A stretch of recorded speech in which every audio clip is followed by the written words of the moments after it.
this is Persephone. In this video I'm going to tell you why I would never ever again date a gamer. My ideal man is someone who doesn't play any games at all. The reason I decided to make this video, and you're going to say what you got out of the wrong side of the bed again, is because I had a much more milder than today's video like that I filmed a few years ago, and there was someone who left a comment calling me the stupidest person on the planet for saying that games are bad for you. And you know me, one of my things is making people who hate me more, so today I'm going to twist the knife, and if you're a gamer, trigger warning, you're not going to like it, buckle up. A few things about myself: I'm not judging games from an outsider's perspective. When WoW was a thing, I used to be in a period like in college where I used to be extremely addicted to WoW, and I was playing in a guild with like a team and everything, and it was so freaking awesome. Let me tell you, 1 hour turned into 8, turned into 18 pretty fast. It took over my life, and it was the kind of situation that I know that some games are addictive to specific personality types, and for me, I've played a lot of games that they weren't really that addictive, but because WoW was happening like World of Warcraft in real time, for some reason that hooked me up immensely. And I almost failed that semester, my life got destroyed, endless hours wasted, and eventually there was kind of stupid drama in the guild that made me want to quit. My boyfriend at the time, who was like kind of the guild master or very high, decided to kick me out. So after all of that, I took a good look at it, and I decided to like cut off all games, go cold turkey, and never look back. So looking back into that period of time, originally I wasn't very able like to see it clearly. I was kind of in denial, like okay, it was a phase and it passed, because I'm not going to lie, I have a very addictive personality. It's very easy for me to get addicted to all kinds of stuff. But the thing that really made me despise games wasn't that, it was my actual dating experiences and being with someone who was addicted to gaming. That was like I dated two men that were addicted gamers. One was Asian, one was white, so this time racists are not going to start yapping. It's not about race. And I want to show you my unfiltered female perspective. Before we continue, let me tell you that this video is not about the guy who has 2 hours free in the weekend and he wants to play like on Xbox with his friends, or for the guy that once in a while, like in Christmas, he gets his favorite game and he's playing it at his own pace. I'm not talking about this kind of guy. I have no problem with that kind of guy. The kind of guy that I'm talking about is the kind of guy that has bottles under his desk because he needs to take a piss there to not stop his gaming. So if you're going to be calling me the most stupid person on the planet, most likely it's because what I say triggers you and you're not healthy. There is a specific type of person in society that usually has some kind of problematic upbringing. Like usually he wasn't popular at school, his parents are either a common cold, toxic, abusive mom and absent cacked dad combination. He could be a Zoomer, because they say that Zoomers have internet as their family. They don't even have nuclear family that millennials had. I'm not saying this with any judgment or hate, I'm just describing to you how the background of this person typically is. And then he finds gaming. And gaming today has become the same as pornography that I talked about in the previous video. It's everywhere. There are so many free games, and it's designed to make you addicted and to make you lose your life. So you find gaming and you are somebody in that world immediately. It doesn't take any of the skills that you need to succeed in the real world, that you need to cultivate. You don't need to be handsome, you don't need to be fit, you don't need good grades, you don't need a job, you don't need to be tall, you don't need a big dick, you don't need anything. You just need to invest the hours and play the game. And a lot of the people that I know were actually talented gamers, but many were just people who put the hours. So in the same place, like an alcoholic at a bar meets other alcoholics, you meet other gamers, and the people there, if you form a team, they give you appreciation, they give you a community, they give you attention, they give you stuff that you cannot get from real life. But most importantly, they give you adrenaline, endorphins, and dopamine. And I'm going to be talking about this extensively because I consider it profound, and it changed my life that I found out about it. When you have been through childhood abuse or childhood neglect, there is a pretty high chance you have adrenaline exhaustion, you don't produce dopamine normally, you could even be having genetic components that If you come from a family with crazy people who have adrenaline exhaustion too, or bipolars, depressive people, schizophrenics, like in my family, there is a pretty high chance that your brain was lacking the capacity to produce and regulate those hormones to begin with. And usually when you are raised with crazy people and they create extra trauma, you come out of life and you don't have enough of these hormones. And you're going to say, oh my God, who the fuck cares? How did all this become about hormones all of a sudden? It does. Because very similar to a drug, when you play a game and you win, you get a dopamine fix, an adrenaline fix, and that makes you feel good, extremely good. Especially the more miserable your real life is, the best it feels to all of a sudden get this hormonal fix in your system. Now you're going to say, crazy white girl bullshit again. What do you understand? You're white, you're a woman, you just sit online as a creep and people give you money. Yeah, that's true, but here is the thing. I grew up in an environment where I was autistic, in a culture like Eastern European culture is very patriarchal. I was an outcast and I had very abusive parents, so I was also liking the adrenaline and the dopamine as well. That's why I got hooked on the whole WoW thing. So I kind of understand. I'm not going to say I completely understand what a guy goes through, but I know the feeling of all of a sudden you're somebody and you have friends and you have a mission. The problem with this is that eventually, like when you do drugs, the high wears off and you need more and it escalates. So if you play 3 hours every day, after that the high isn't really high and you need more. Also, let me add about the games that a lot of the quests are designed to last longer and longer and longer. For example, I remember there was a Halloween raid that we needed to do to get items that they were only like in Halloween, and it was like 7 or 8 hours. So even if I started playing thinking that, okay, I'm just going to play a couple of hours and then I'm going to go do like my college homework, you can't. You can't just leave your guild in the middle of the game, you know? So eventually it takes longer and longer and longer and you start neglecting everything else. And what happens is that women start to find you unattractive. First of all, because let's face it, you're fat or you're skinny fat or your hygiene deteriorates. Second, because if we're between you and me, you're keeping those piss bottles behind your desk. And third, because you don't have anything interesting to talk about. The more your value and your worth is rising in the gaming world, the less your worth in the real world. So unless you can find a gamer girl, girls are not even going to spit in your direction. And even if you manage to find a gamer girl, the competition for them is so high and they usually have mental illness of their own that comes from a former gamer girl. So it's not going to be a good relationship most likely. But the biggest problem isn't any of that. The biggest problem is that when you get adrenaline and dopamine and endorphins from this artificial fake world, you lose the ability and the motivation to get them in the real world. So you start neglecting everything else. And months turn into years, turn into decades, and I see posts on Reddit now that we live in 2021, and they say I'm 48 years old and I'm into gaming. That is freaking pathetic. No woman needs that. And that is from someone who started playing games in, I don't know, in the 80s, and he's still stuck there. Now you're going to be probably furious at me by this point and you're going to say, who the fuck cares, bitch? Someone wrote to me between women and games, I still choose games.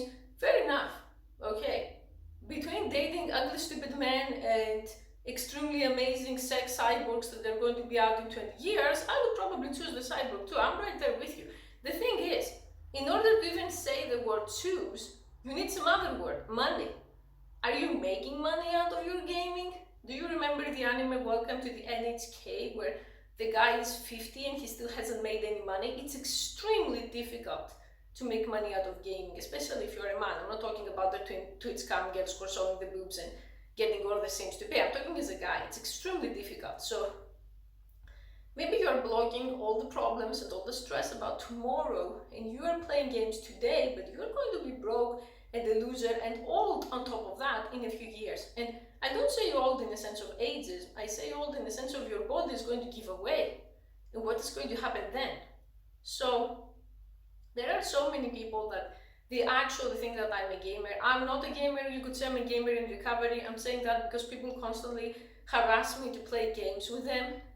I'm telling you, I understand that it's going to be very, very hard to retrain yourself, to get dopamine and adrenaline and endorphins and worth from the real world, but that's the only path that can actually help you. And the most important thing is to not run away.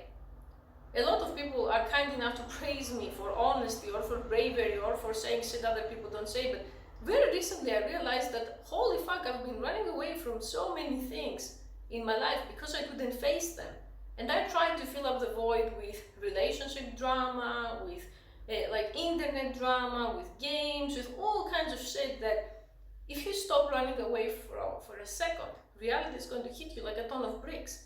They said that the biggest reason that alcoholics have a relapse is not the actual like chemical, physical withdrawal, is the fact that they are sober now and they look at their life around and it's so overwhelmingly bad that they feel, oh my god, I will never turn this around, this mess around, so they start drinking again.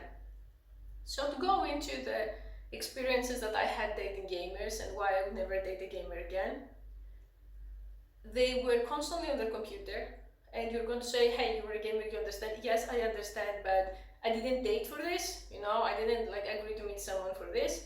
And when they weren't on their computer, either they only wanted to talk about the game or they had nothing to talk about at all. Everything that I wanted to do would have to wait. For example, with my white ex, that he was also a guild master, I would have to wait for whatever he was doing with the guild. If he had a meetup like on Zoom with the guild to decide on the raid, or if they had the actual raid, I would have to wait 7, 8, 9 hours. And for example, we had a dog, and I would say, let's go take a dog walk together, and he wouldn't be able to make it, so I would take out the dog alone. I would go shopping alone. I would go eating alone. I would go sleeping alone. And eventually I sat down with him and I said, you know, you have to make a choice because we just live life like roommates in parallel universes, the games or me. And he chose the games, that's why he's an ex. So I'm not saying that I'm better than the games, like the guy said, between you and the games, I would choose the games, which I find hilarious. But I'm just saying that unless you find a fellow addict, you cannot expect the situation to work out long term. And I say this being a person that is very, very, very low maintenance. Like, my problem is the opposite. 90% of the times I want to do my own thing. I have 20 projects that I'm working on. I have 10 businesses and another 10 that I want to start. So if I was feeling lonely, that I need your attention 10% of the time, normal women are not going to tolerate you.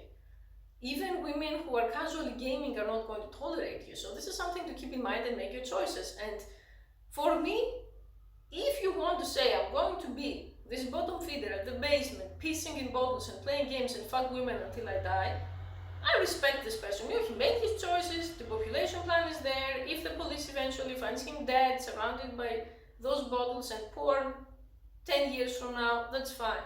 The person I cannot stand is the guy who is acting exactly like that, yet feels entitled to a girlfriend, yet feels entitled to an e-girl girlfriend. And they say, no one wants me, all women are bitches who want successful men. I'm sorry, you're digging your own grave here.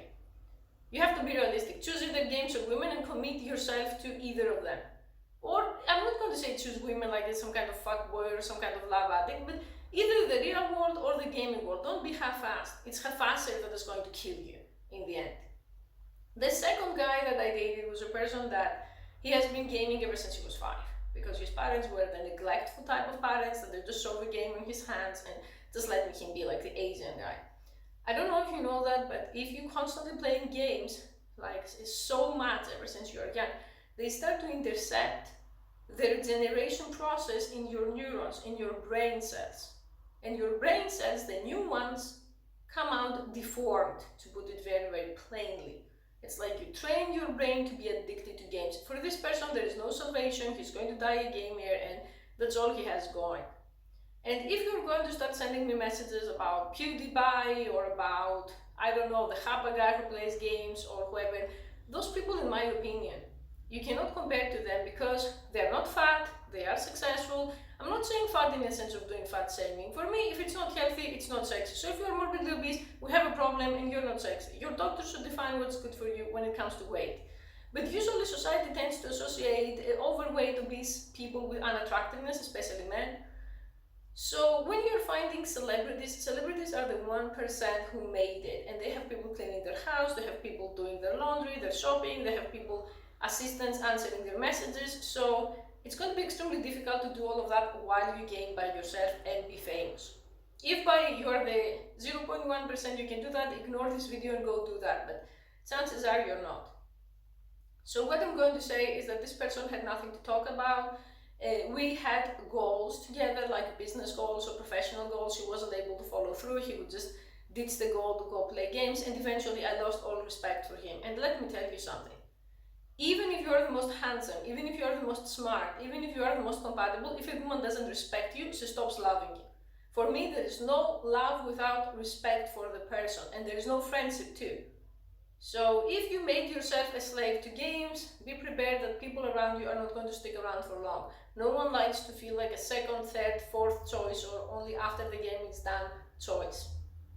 So for all of these reasons, I've sat down with myself because I'm not blameless. Someone would say, why did you choose all of these losers? And by someone, I mean the 100 messages I get every month that they address this specific amazing topic, that you know something.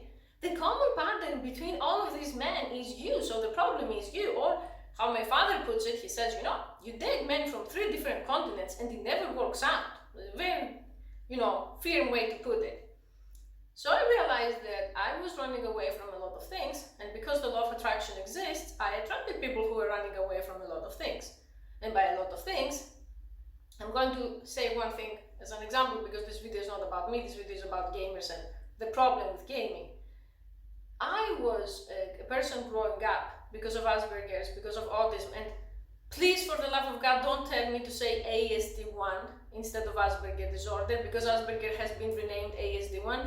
I'm still going to continue using the Asperger term because I hate the term ASD1. So I grew up as someone that my mother told me all of my life, because she's a narcissist, you'll never be anything, you're ugly, you're just an autistic freak, you'll never make money, you're just going to live in our basement until you die, blah, blah, blah. And the most recent mental breakdown that I had is that when I actually published the second book and I started getting 5-star reviews, and people started saying thank you, and people started saying you helped me, and people started, sending me tips and stuff without asking for anything back on OnlyFans besides the content that is there.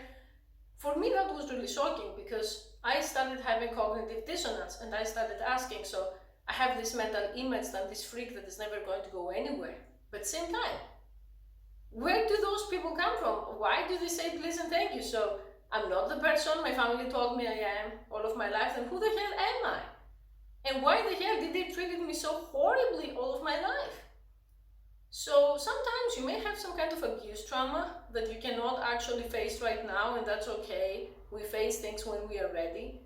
And you're running away, so the first step is to stop for a second and think, when I game, which is essentially escapism, what do I try to escape from? When I'm constantly sad and I'm depressed, I have those people around me. Are they assets or are they liabilities? Are they dragging me down? Are they enabling me? Are they people who want what's best for me? Do I want their life? Like, if I follow their advice, I'm going to get their life. That's how it is. Do I want to be like them? Or if they die in 10 years, or if they die tomorrow, am I going to feel relief? Am I going to feel like sadness? Am I going to say, oh my God, what am I going to do now? I have no money, have no skills, have no nothing? Or the other thing that you can ask yourself is that, what is the reason that I'm friends with this person?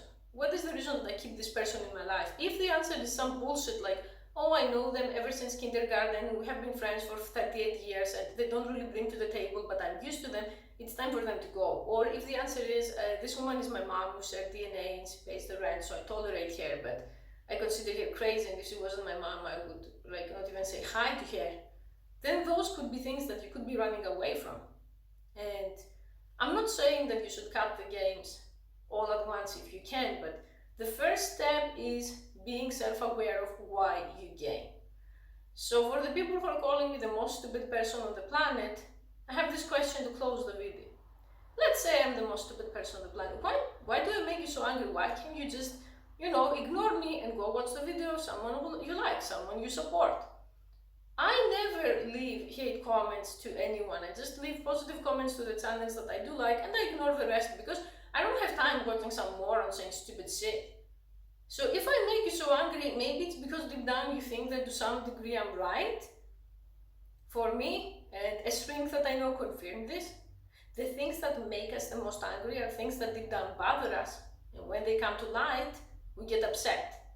If you knew that you're okay with yourself and your gaming isn't out of control and your life isn't a pile of shit, you wouldn't be angry at me. You would say whatever, she doesn't even know what she's talking about, one more girl blabbering with her wisdom, quote unquote, bye. There are people who legit send 10 paragraphs and YouTube put them to spam. And for a lot of people who are telling me I don't allow comments, I actually allow a lot of comments. The thing is, I have a list of blocked words that they have transphobia, homophobia, death threats, rape threats, provoking me to commit suicide and a bunch of other stuff, that if you have this word in your message, it goes to spam. Because I don't want this kind of brain Ebola in my channel contaminating it. And because also, I don't know if you know it, but the creator is now considered responsible for the comments under their video, which is in my opinion crazy, because I did not write those comments and I do not control what people write.